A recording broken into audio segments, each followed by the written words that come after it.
SST biochemistry के first year की chemistry का ये सेकंड लेक्चर है। काफ़ी दिन डिले होने के बाद आज हम फिर ये सिलसिला स्टार्ट कर रहे हैं। उसकी वजह कुछ बुनियादी मसरूफ़ियत और तबीयत की ख़राबी थी। तो चलें आज से हम दोबारा स्टार्ट करते हैं। देखें, दो फार्मूलाज हमने डिस्कस किए थे। एक number of mole is equal to number of mole यानी n is equal to mass divided by molar mass. ठीक है, ये पढ़ा था हमने। और दूसरा formula n is equal to number of particles divided by Avogadro number. दो फार्मूले पढ़े थे। ठीक है, तो देखें इसमें कुछ सवालात अब आपके सामने आ रहे हैं, इसी से कंसेप्ट बिल्ड होता है। ठीक है, देखें, how many moles are there in 60 gram of sodium hydroxide. देखें आपको क्या दिया हुआ है, आपको गिवन है 60 ग्राम, यानी आपको मास गिवन है, आपको m दिया हुआ है। कितने ग्राम है? 60 ग्राम है। और इसका आपसे क्या पूछा हुआ है? मोल्स पूछा हुआ है। तो कौन सा फार्मूला यूज़ करेंगे? First, n is equal to mass divided by molar mass. अब देखें, मैस आपको गिवन है और मोलर मैस आप ख़ुद फाइंड करेंगे। मोलर मैस कैसे फाइंड करेंगे? तरीका आसान है, NaOH है तो इनके एटॉमिक मासेस का सम कर लें। 23 प्लस ऑक्सीजन 16 प्लस हाइड्रोजन 1, तो ये हो जाएगा 40 ग्राम पर मोल हो जाएगा। तो देखें फार्मूले के मुताबिक n इज़ इक्वल टू क्या हो जाएगा? 60 divided by 60 gram divided by 40 ग्राम पर मोल। तो ग्राम ग्राम के साथ क्या हो जाएगा? कैंसल। 0 0 के साथ क्या हो जाएगा? Cancel. 6 divided by 4 is equal to 1.5। तो 60 ग्राम ऑफ सोडियम हाइड्रोक्साइड में कितने मोल हैं? 1.5 मोल हैं। ठीक है, ये इन्होंने देखिए सॉल्व भी किया हुआ है। अब देखिए प्रैक्टिस के लिए आगे क्वेश्चंस दिए हुए हैं, तो इसको ज़रा खुद आप प्रैक्टिस करें। कह रहे हैं आपसे क्या पूछ रहा है जी, देखें, calculate molecular masses of the following compounds. आप SO2 का मॉलिक्यूलर मास फाइंड करें। इसी तरह कैफ़ीन जिसका फार्मूला है, देखिए फार्मूला जहन में रखें, C8H10N4O2। This is molecular formula of caffeine. आप कहते हैं कि इसके लिए मॉलिक्यूलर मास कैलकुलेट करें। और देखिए एटॉमिक मासेस आपको गिवन है। एटॉमिक मासेस गिवन हैं तो आप सिंपली क्या करें, सल्फ़र डाइऑक्साइड के लिए ऐसे करें कि सल्फ़र का एटॉमिक मास फिर ऑक्सीजन का एटॉमिक मास मल्टीप्लाई बाय 2। ये क्या करें, आप सॉल्व कर दें। जैसे देखिए 32 प्लस सल्फ़र 32 हो गया, ऑक्सीजन 16 मल्टीप्लाई बाई 2, तो 16 multiply by 2 32 plus 32 is equal to 64। ठीक है, ये आ गया इसका मॉलिक्यूलर मास। ऐसे ही कैफीन के लिए भी आप कर सकते हैं। देखिए carbon atomic mass 12 multiply by क्या 8 प्लस हाइड्रोजन 1 मल्टीप्लाई बाई 10। ठीक है, प्लस नाइट्रोजन 14 मल्टीप्लाई बाई 4। इसी तरह ऑक्सीजन जो है 16 मल्टीप्लाई बाई 2। ठीक है, ये सारा सॉल्व करें, पहले मल्टीप्लाई करें, सारे मल्टीप्लाई करने के बाद जो जो आपके पास आंसर आए उनको क्या करते जाएं, प्लस करते जाएं, तो आपके पास मॉलिक्यूलर मास आ जाएगा कैफीन का। ऐसे ही देखिए दूसरा सवाल है, calculate number of moles in 5.68 grams of iron. Iron का देखिए एटॉमिक मास दिया हुआ है, तो इसके नंबर ऑफ मोल्स फाइंड करने हैं आपने। वही फार्मूला लगेगा, n is equal to mass divided by molar mass. अब देखिए मोलर मैस क्या होगा, मोलर मैस वही एटॉमिक मैस होगा, ठीक है, जो गिवन है आयरन का। मैस कितना है? मैस आपको दिया हुआ है 5.68 ग्राम। तो देखिए 5.68 ग्राम हो जाएगा और डिवाइडेड बाय इसका एटॉमिक मास, वही इसका मॉलिक्यूलर मास बन जाएगा 55.8 ग्राम पर मोल। तो आंसर इसका आप खुद निकाल सकते हैं। ऐसे ही देखिए नेक्स्ट क्वेश्चन है कि 0.5 मोल अगर आप कैल्शियम कार्बोनेट का लें तो उसका मास कितना होगा। तो देखिए पहले कैल्शियम कार्बोनेट का मोलर मास फाइंड किया हुआ है, कितना आता है, देखिए कैल्शियम का 40 है प्लस कार्बन का 12 है। इसी तरह देखिए 16 मल्टीप्लाई बाई 3 ऑक्सीजन का है, तो ये बना 100 ग्राम पर मोल। अब आपने क्या फाइंड करना है, मास फाइंड करना है। तो देखिए n is equal to mass divided by molar mass. अब ज़रा इनको क्या कर लें, वैल्यूज़ पुट कर दें या पहले से फार्मूले को अरेंज कर दें। अरेंज कैसे कर सकते हैं, देखिए ये आपने फाइंड करना है मास और मोलर मास को इस तरफ ले आएँ तो ये इसके साथ क्या हो जाएगा, मल्टीप्लाई। आपके पास आ जाएगा mass is equal to number of mole multiply by molar mass of calcium carbonate. By putting the values, N की वैल्यू पुट करें, मोलर मास आपने जो फाइंड किया उसकी वैल्यू पुट करें तो ये हो जाएगा 0.5 multiply by 100, this will equal to 50 gram, 50 gram. ठीक है। इसी तरह देखिए अगला सवाल है एग्जाम्पल 1.13, कह रहा है कि किसी ख़ास एक्सपेरिमेंट में इतने मॉलिक्यूल्स वाटर के क्या हुए, यूज़ हुए। आप बताएं कि इतने मॉलिक्यूल जो आपने यूज़ किए हैं ये कितने नंबर ऑफ़ मोल्स थे। तो देखिए आसान है, नंबर ऑफ़ मोल आपको, नंबर ऑफ़ वाटर मॉलिक्यूल आपको दिए हुए हैं, आपसे मोल पूछा हुआ है। तो फार्मूला दूसरा लगेगा, n is equal to number of particles यानी number of H2O molecules divided by Avogadro number. तो देखिए ये नंबर ऑफ़ पार्टिकल्स हैं, ये अवोगाड्रो नंबर है। तो देखिए 8.50 को 6.023 पे क्या करें, मल्टीप्लाई कर डिवाइड करें तो 1.41 आता है।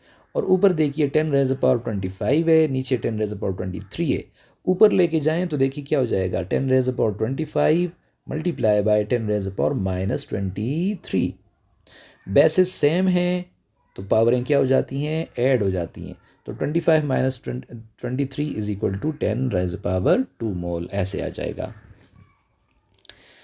ऐसे ही प्रैक्टिस प्रॉब्लम दिया हुआ है, ये आपके लिए है। कितने कॉपर के एटम्स होंगे 0.5 मोल कॉपर में। तो कॉपर का एटॉमिक मास आपको पता होना चाहिए, उस हिसाब से आप क्या कर सकते हैं, या यहाँ पे ज़रूरत ही नहीं है। देखिए n is equal to number of atoms यानी नंबर ऑफ़ पार्टिकल्स, ठीक है, डिवाइडेड बाय एवोगाड्रो नंबर। आपसे क्या पूछा हुआ है, हाउ मेनी कॉपर एटम्स, यानी आपको नंबर ऑफ़ पार्टिकल्स फाइंड करने हैं। तो n को इस तरफ ले आए, Na को, ये इसके साथ मल्टीप्लाई हो जाएगा। आप कह सकते हैं number of copper atoms, number of copper atoms कितने के बराबर होगा, कॉपर एटम, सॉरी यहाँ पे ये क्या होगा, नंबर ऑफ़ पार्टिकल्स होगा। क्या होगा, नंबर ऑफ़ पार्टिकल्स यानी नंबर ऑफ़ कॉपर एटम्स किसके इक्वल होगा, n multiply by Avogadro number, Avogadro number. तो ये 0.5 है तो क्या जवाब आ जाएगा, 0.5 इंटू 6.023 एवोगाड्रो नंबर पुट कर देंगे। तो देखिए 0.5 के साथ किसी भी नंबर को आप मल्टीप्लाई करें जवाब हाफ आ जाएगा। तो 6.023 का हाफ हो जाएगा 3.0 कुछ कुछ, ठीक है। अच्छा जी, उसके बाद देखिए एग्जांपल 1.4। अब आपसे पूछ रहा है कितने फार्मूला यूनिट्स होंगे 125 gram of hydrated copper sulphate में। देखिए फार्मूला है, आप इसका पहले क्या निकाल लीजिए, मोलर मास फाइंड कर दीजिए। सॉरी, आपको पहले दिया हुआ है, मास दिया हुआ है कितना, 125 ग्राम। अब आप इसका फार्मूला मास निकाल लीजिए। फार्मूला मास निकालेंगे कैसे, उसी तरीके से, copper 64 plus sulphur 32 plus 4 oxygen 64 और फिर वाटर के 5 मालिक्यूल हैं तो 55 मल्टीप्लाई बाई 18, तो ये 250 AMU आ गया। और इसका मोलर मास आ गया कितना, ग्राम पर मोल। अब आपने कौन सा फार्मूला यूज़ करना है, दूसरा फार्मूला। तो देखिए number of moles is equal to mass. अच्छा, एक बात और है यहाँ पे, आपको दिया गया है क्या, आपको दिया गया है ग्राम्स और आपसे पूछा गया है नंबर ऑफ पार्टिकल्स। तो देखिए पहला फार्मूला तो ये है, n is equal to mass divided by molar mass, molar mass shortly मैं लिख रहा हूँ। दूसरा फार्मूला क्या है, n is equal to number of particles, number of particles divided by Avogadro number, divided by Avogadro number. अब देखिए आपने फाइंड करना है हाउ मेनी फार्मूला यूनिट्स, यानी आपने फाइंड करना है नंबर ऑफ पार्टिकल्स, ठीक है। और आपको दिया है मैस, आपको दिया गया है मैस। तो पहले आप इस फार्मूले से इसके नंबर ऑफ मोल फाइंड कर दें, n की वैल्यू फाइंड कर देंगे तो अब आ जाएं किस में, सॉरी इस फार्मूले से, इस फार्मूले से आप क्या फाइंड कर देंगे, n, और इसमें ला के n की वैल्यू को क्या कर दें, पुट कर दें, तो आपके पास नंबर ऑफ पार्टिकल्स फाउंड हो जाएंगे, ठीक है। तलाश कर लेंगे आप सॉल्व कर लेंगे। तो देखिए मैंने क्या कहा, सबसे पहले 125 को आप कन्वर्ट कर दीजिए मोल्स में। तो देखिए मोल फार्मूलाज, पहले फार्मूले से मास डिवाइडेड बाय मोलर मास, तो आपने क्या फाइंड कर दिया, नंबर ऑफ मोल, कितने मोल आए 0.5। अब दूसरे फार्मूले से नंबर ऑफ पार्टिकल्स फाइंड कीजिए, n की वैल्यू 0.5 आई, यहाँ पे पुट की, और नंबर ऑफ पार्टिकल्स देखिए उसी तरह, और n ए एवोगैड्रो नंबर उसी तरह, ये जाके इसके साथ क्या हो गया, मल्टीप्लाई, तो आपके पास जवाब क्या आ गया, 3.011। ऐसे ही प्रैक्टिस प्रॉब्लम है, मैथ्स पूछा हुआ है अब आपसे, अब आपको दिए हुए नंबर ऑफ पार्टिकल्स, आपसे मैथ्स पूछा हुआ है। तो देखिए नंबर ऑफ पार्टिकल्स ये आपने खुद करना है। देखें सेकंड फार्मूले से number of particles divided bye Avogadro number, इससे आप क्या फाइंड कर देंगे, n फाइंड कर देंगे। क्या फाइंड कर देंगे, n। अब n आपसे आपके पास फाइंड हो गया, तो अब पहले फार्मूले के पास आएँ, n is equal to mass divided by molar mass, तो इससे आप क्या फाइंड कर लें, मोलर मास फाइंड कर देंगे। ठीक है जी, मोलर मास को इस तरफ ले आए, n यहाँ दूसरे फार्मूले से आपने फाइंड कर दिया, तो इस मोलर मास को n के साथ मल्टीप्लाई करेंगे, आपके पास क्या आ जाएगा, मास आ जाएगा। ऐसे ही सेल्फ असेसमेंट, आप बताएं कि हर एक में नंबर ऑफ मोल्स कितने हैं। तो देखिए कौन सा फार्मूला इस्तेमाल होगा, पहला फार्मूला, ठीक है, इसमें भी पहला फार्मूला, इसमें दूसरा फार्मूला, इसमें भी दूसरा फार्मूला। अगला सवाल ये है, हर एक में देखिए ये है 4 ग्राम ऑफ लिथियम, ये है 4 ग्राम ऑफ क्लोरीन, ये है 4 ग्राम ऑफ हाइड्रोजन, ये है 4 ग्राम ऑफ वाटर। आपसे पूछ रहा है सबसे ज़्यादा पार्टिकल्स किस में होंगे, 4 ग्राम लिथियम में, 4 ग्राम क्लोरीन में, 4 ग्राम हाइड्रोजन में, या 4 ग्राम वाटर में। तो देखिए इसके लिए आसान तरीका क्या है, आप चारों के लिए क्या फाइंड करें, number of moles, number of moles find करें। नंबर ऑफ मोल्स फाइंड करेंगे, कैसे फाइंड करेंगे, 4 ग्राम सबका दिया हुआ है, तो पहले फार्मूले से n is equal to mass divided by molar mass. देखिए लिथियम के केस में मोलर मास 7 होगा, क्लोरीन का 35.5 होगा, हाइड्रोजन का 1 होगा, ऑक्सीजन का 16 होगा। तो हर एक के लिए क्या फाइंड हो जाएगा, नंबर ऑफ मोल फाइंड हो जाएगा। अब आपको पता है जितने नंबर ऑफ मोल ज़्यादा होते हैं उतने ही नंबर ऑफ पार्टिकल ज़्यादा होंगे, क्योंकि 1 मोल है अगर तो उसमें एवोगैड्रो नंबर ऑफ पार्टिकल्स हैं, 2 मोल हैं अगर तो उसमें 2 मल्टीप्लाई बाय एवोगैड्रो नंबर होगा। तो देखिए यहाँ पे जिसके लिए भी वो गालिबन हाइड्रोजन के लिए ही ज़्यादा आएगा, तो सबसे ज़्यादा पार्टिकल्स पर किसके होंगे, उसी के होंगे जिसके लिए नंबर ऑफ मोल्स ज़्यादा आएंगे।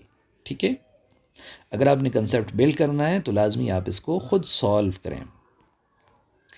चलें नेक्स्ट एक और चीज़ की तरफ हम जाएंगे इंशाल्लाह। आज के लिए इतना, इस लेक्चर के लिए इतना काफ़ी है। सेकंड लेक्चर ये हो गया, इसके बाद थर्ड लेक्चर में यहाँ से आगे हम डिस्कस करेंगे। हर चीज़ को सॉल्व करने की कोशिश करें, और ख़ुद जब सॉल्व करेंगे इससे आपके अंदर एबिलिटी पैदा होगी कि कोई भी न्यूमेरिकल या कोई भी MCQ आता है तो आप उसको गेस कर सकते हैं, अंदाज़ा लगा सकते हैं कि what kind of calculation will be needed for solving this question. इस क्वेश्चन को हल करने के लिए किस किस्म की कैलकुलेशन या कौन सा फार्मूला यूज़ होगा।